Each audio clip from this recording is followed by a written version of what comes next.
Subscribe कीजिए समर्थ class channel को और बेल आइकन दबाइए लेटेस्ट एजुकेशनल वीडियो सबसे पहले देखने के लिए। Hello everyone, welcome to Samarth class. Guys, इस वीडियो में बात करेंगे माइक्रो प्लान के बारे में और ये माइक्रो प्लान स्पष्टीकरण कौशल पे बेस्ड है। ये साइंस का प्लान है और क्लास 8 के लिए बना है।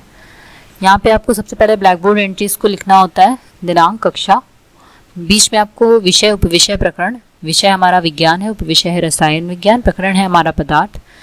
राइट हैंड साइड में आपको चक्र, अवधि और पाठ और पुनर्पाठ लिखना है। यहाँ पे अवधि आपकी 6 मिनट की होगी क्योंकि ये माइक्रो प्लान है। तो स्पष्टीकरण कौशल होता क्या है, इसको सबसे पहले समझ लेते हैं। स्पष्टीकरण कौशल एक ऐसी टेक्निक है जिसके द्वारा सिद्धांत या संप्रत्यय को, ये भी कोई कॉन्सेप्ट होगा या फिर कोई प्रिंसिपल होगा, तो उसको हम सिरियलाइज करके क्रमबद्ध तरीके से अच्छे शब्दों का यूज करके बच्चों को समझाते हैं इजी वे में। स्पष्टीकरण या फिर व्याख्या कौशल के अंतर्गत विषय वस्तु पर आधारित परस्पर पूरी तरह से संबंधित क्रमबद्ध तथा सार्थक कथन का प्रयोग करके बच्चों को समझाया जाता है। इस वजह से इस स्किल को डेवलप करना इम्पॉर्टेंट है। यहाँ पे स्पष्टीकरण कौशल का यूज करते समय जो मेन पॉइंट होते हैं, इम्पोर्टेंट पॉइंट, उन पे फोकस किया जाता है। परिभाषा या फिर जो भी कठिन शब्द होंगे उनको इजी भाषा में समझाया जाता है। कथनों में सह संबंध होता है क्योंकि एक दूसरे से कनेक्ट होते हैं। और जब भी आप समझा रहे होंगे तो यहाँ पे छात्रों की आयु और उनकी एज को देखते हुए, उनकी प्रीवियस नॉलेज को समझते हुए ही आपको एक्सप्लेन करना है। तो इस तरीके से आपको ये सारी चीज़ें ध्यान में रखते हुए एक्सप्लेन करना है। तो एक्सप्लेन करने के लिए आपको कौन कौन से कंपोनेंट यूज़ करने होते हैं। सबसे पहला कंपोनेंट की एक हेडिंग पड़ेगी आपकी और यहाँ पे सारे आपको कंपोनेंट लिखने होते हैं।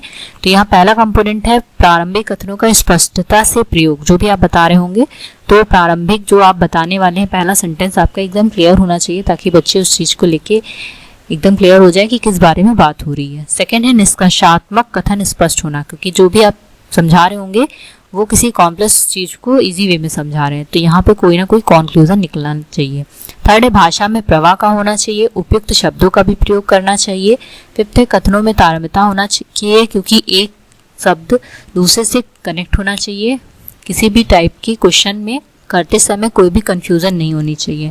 6 है असंबद्ध कथनों की अनुपस्थिति। अगर कोई चीज़ों की अनुपस्थिति, मतलब अगर आपका चैप्टर जो चल रहा है उससे रिलेटेड जो भी इंपॉर्टेंट बातें आप बताना चाहते हैं, उस सिर्फ इंपॉर्टेंट बातों को ही आपको बताना है।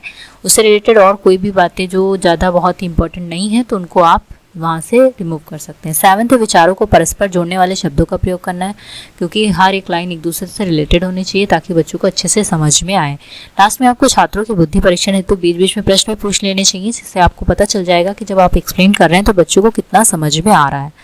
लास्ट में आपको प्रेजेंटेशन के लिए आपको एक टेबल बनेगी जहाँ पे 4 कॉलम में आपको उसको डिवाइड करना है। पहला है क्रम संख्या, सेकंड में छात्राध्यापक या छात्राध्यापिका क्रियाएं, थर्ड में छात्र छात्रा क्रिया और फोर्थ में प्रयुक्त घटक। तो यहाँ पे पदार्थ हमारा जो टॉपिक था उससे रिलेटेड हम एक्सप्लेन कर रहे हैं कि प्रकृति में उपस्थित वे सभी वस्तुएं जिन्हें हम देखते हैं या अनुभव करते हैं, जिनका कुछ न कुछ द्रव्यमान होता है या फिर स्थान घेरती है, वो सभी क्या कहलाते हैं, पदार्थ कहलाते हैं।